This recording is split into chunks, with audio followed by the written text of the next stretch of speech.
Hey, what's going on, everybody? This is Tyrone back with Tech Life. Here I have a great article for you guys from the Motley Fool. I will leave a link to it in the description so you guys could check it out.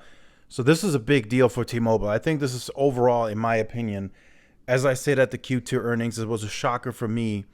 And I think now moving forward with this key metric is going to be a really big deal for T-Mobile. So T-Mobile just outdid AT&T and Verizon in this key metric for the first time ever. So these are the key points of the article. I will leave the rest of the article.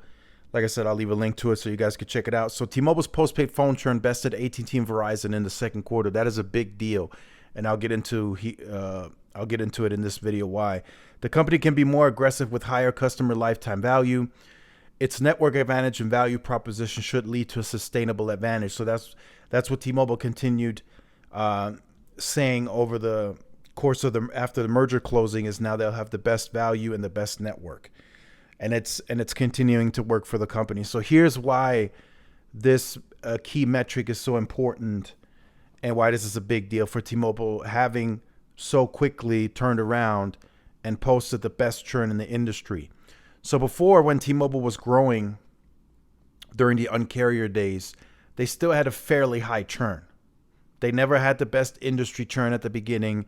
They usually ended up with the third highest, right? It was always Verizon would have the best, AT&T would be second early on in the LTE days, and then T-Mobile, and then Sprint. Sprint always had the worst churn. Now, what was so interesting about T-Mobile back then, even though they had that higher level churn, they still maintained to grow. And the only reason they were able to pull off continuously growing as they had higher churn was because they would grow more than they would lose. That was the only way for them to offset that higher churn. But now, now it's kind of switched. It's flip-flopped. Now T-Mobile grows and they're not losing as much. And that's what I think will allow T-Mobile to grow even more and maybe even faster, depending on how aggressive they want to get with the higher customer lifetime value. Right? They posted a churn of 0.77% in the second quarter, and they grew 760,000.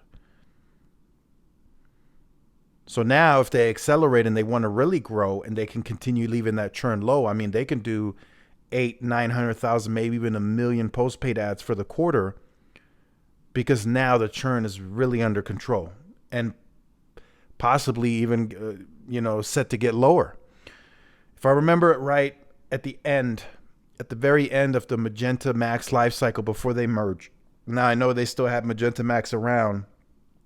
I mean, they didn't have Magenta Max around until after merger close, but the plan offerings before that, they had the lowest churn in the industry. According to them, they had the lowest churn even as the Sprint churn was high. T-Mobile said that they, on the Magenta side, had a churn profile of like 0.69%.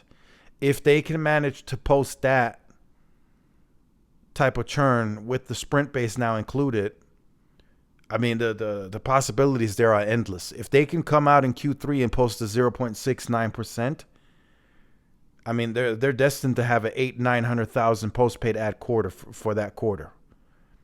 Because now, even though the growth may not be as fast as it once was, they're not losing anywhere close to the amount of customers they did before.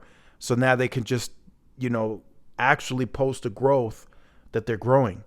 Before, like I mentioned earlier in the video, they had to really just grow like crazy to offset the losses and post a positive. But now they don't have to worry about that anymore.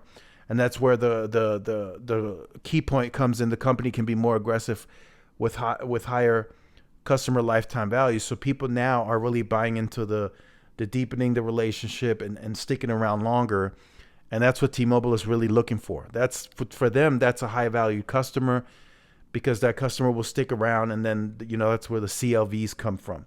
And that's really what T-Mobile is looking for. So now they're really trying to, mature as the merged company, and they're really trying to leverage that network, best value proposition. They're really trying to leverage that now into the market. and it's the wheels are barely starting to turn on that.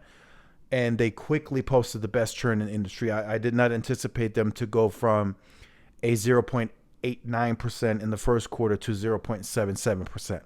That was a very quick turnaround, in my opinion. Like I said in that video, I wasn't expecting that to happen until the second or third quarter of next year. They already did that way ahead of time in my book. And now they can continue chasing other things, right? Now, if they can maintain low churn, now they can go more aggressive on business. They can worry about small market rural areas.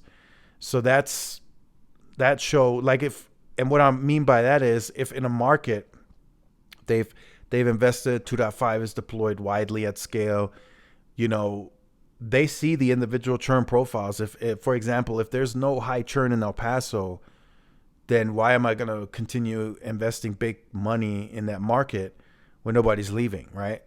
So now I start deploying more sites, in rural New Mexico that's nearby. I start deploying there and investing more there because the customers are staying in the key, in the big city. Now I can go outside of city limits.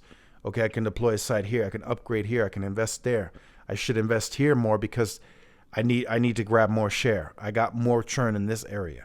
That's something that I think that they strategically and smartly look at, and it's working.